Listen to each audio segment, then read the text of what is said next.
Saudi അറേബ്യയിലും മറ്റ് Gulf രാജ്യങ്ങളിലുമൊക്കെ പിറ കണ്ടതിന്റെ അടിസ്ഥാനത്തിൽ ഇന്ന് ദുൽഹജ്ജ് 9 അഥവാ അറഫ നോമ്പായിരുന്നു. ലോകത്തിന്റെ നാനാഭാഗത്തു നിന്നും അള്ളാഹുവിന്റെ വിശിഷ്ടാതിഥികളായി പരിശുദ്ധമായ ഹറം ഷരീഫിൽ എത്തിച്ചേരാൻ ഭാഗ്യം കിട്ടിയ ലക്ഷോപലക്ഷം ഹാജിമാർ ഇന്ന് പ്രവിശാലമായ അറഫ മൈതാനിയിൽ സംഗമിച്ചു. അള്ളാഹു എല്ലാവരുടെയും ഹജ്ജും ഉംറയും ഹജ്ജുമായി ബന്ധപ്പെട്ട മുഴുവൻ പ്രധാന കർമ്മങ്ങളും അള്ളാഹു പരിപൂർണമായി സ്വീകരിക്കുമാറാകട്ടെ. നമ്മുടെ നാടുകളിൽ പിറ കണ്ടതിന്റെ അടിസ്ഥാനത്തിൽ നാളെയാണ് ദുൽഹജ്ജ് 9 അഥവാ അറഫാ ദിനം. ഈ അറഫാ ദിനം ദിവസങ്ങളിൽ ഏറ്റവും ഉത്കൃഷ്ടമായ ദിവസമാണെന്ന് ബഹുമാനപ്പെട്ട നബി സല്ലല്ലാഹു അലൈഹി വസല്ലമ തങ്ങൾ പഠിപ്പിക്കുന്നുണ്ട്. ഈ ദിവസം നോമ്പ് പിടിക്കൽ പ്രത്യേകമായ സുന്നത്താണ്. നബി സല്ലല്ലാഹു അലൈഹി വസല്ലമ തങ്ങൾ പറഞ്ഞു, സിയാമു യൗമി അറഫ അഹ്തസിബു അലല്ലാഹി അയ്യുകഫിറ സനത്തല്ലത്തി ഖബലഹു വസ്സനത്തല്ലത്തി ബഅദഹു. ഹദീസിൽ കാണാം, നബി സല്ലല്ലാഹു അലൈഹി വസല്ലമ തങ്ങൾ പറഞ്ഞു, അറഫാ ദിവസത്തെ നോമ്പ് 2 വർഷത്തെ പാവങ്ങളെ പൊറുപ്പിക്കുമെന്ന് ഞാൻ ആഗ്രഹിക്കുന്നു. കഴിഞ്ഞുപോയൊരു വർഷത്തെയും വരാൻ പോകുന്ന ഒരു വർഷത്തെയും.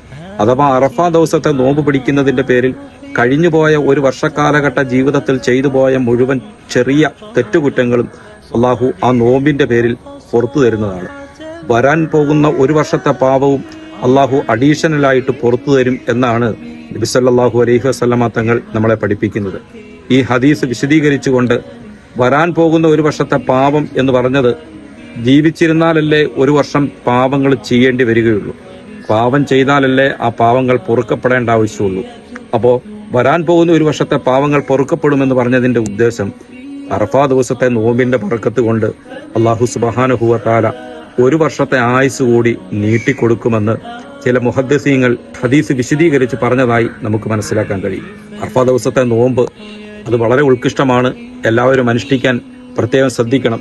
അതുപോലെ ദിക്റുകൾ കൊണ്ടും ദുആ കൊണ്ടും മറ്റു ഖുർആൻ പാരായണങ്ങൾ കൊണ്ടൊക്കെ അറഫാ ദിവസത്തെ സജീവമാക്കാൻ എല്ലാവരും പരിശ്രമിക്കുക. നബി സല്ലല്ലാഹു അലൈഹി വസല്ലമ തങ്ങൾ പറഞ്ഞു, ഏറ്റവും ഉത്കൃഷ്ടമായ ദുആ അറഫാ ദിവസത്തെ ദുആ ആണ്. അറഫാ ദിവസത്തിലെ ദുആ തീർച്ചയായും അല്ലാഹു സുബ്ഹാനഹു വ തആല സ്വീകരിക്കും. ധാരാളമായി ദുആ ചെയ്യുക. ലാ ഇലാഹ ഇല്ലല്ലാഹു വഹ്ദഹു ലാ ശരീക ലഹു ലഹുൽ മുൽക്കു വലഹുൽ ഹംദു വഹുവ അലാ കുല്ലി ഷൈഇൻ ഖദീർ. ആ ഹദീസിനോട് ചേർന്ന് നബി സല്ലല്ലാഹു അലൈഹി വസല്ലമ തങ്ങൾ പറഞ്ഞു, ഞാനും എനിക്ക് മുമ്പ് വന്ന ലക്ഷക്കണക്കായ പ്രവാചകന്മാരും പറഞ്ഞ ഏറ്റവും ഉത്കൃഷ്ടമായ വചനം ലാ ഇലാഹ ഇല്ലല്ലാഹു വഹ്ദഹു ലാ ശരീക ലഹു ലഹുൽ മുൽക്കു വലഹുൽ ഹംദു വഹുവ അലാ കുല്ലി ഷൈഇൻ ഖദീർ എന്ന പരിശുദ്ധമായ വചനമാകുന്നു.